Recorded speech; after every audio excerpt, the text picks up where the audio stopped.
Béni dans le beau et précieux nom de notre Seigneur et Sauveur Jésus-Christ. La grâce est puissante. David dit, le bonheur et la grâce m'accompagneront tous les jours de ma vie. Psaume 23, verset 6. Cette grâce, c'est la présence de Dieu dans la vie d'une personne perdue.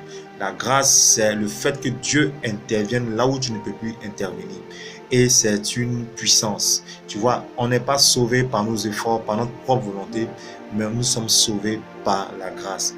C'est ce que Romains 3, verset 8 dit. Il dit, vous avez été sauvés par le moyen de la foi et cela ne vient pas de vous, mais le don de Dieu. Si tu es en Christ, si tu es chrétien, c'est la grâce de Dieu. Ça ne veut pas dire que tu es meilleur que celui qui est dans le monde, mais c'est parce que Dieu a voulu que tu sois sauvé aujourd'hui et que tu sois un chrétien. Donc, comprends que tu es sous la grâce. Romains 6, verset 14, le péché n'aura plus de pouvoir sur vous, car vous n'êtes plus sous la loi, mais sous la grâce. Tu peux arrêter de fumer, tu peux arrêter de boire l'alcool, tu peux arrêter d'être ivre, tu peux arrêter de faire n'importe quelle chose que ta conscience te gronde parce que tu n'es plus sous l'influence du péché, mais tu es sous la grâce. Donc, c'est une vie abondante qu'on a.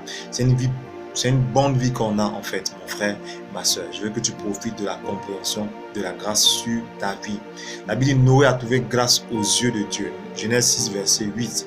Noé a été localisé par la grâce de Dieu et il a construit l'arche pendant 100 ans et Dieu l'a épargné du déluge.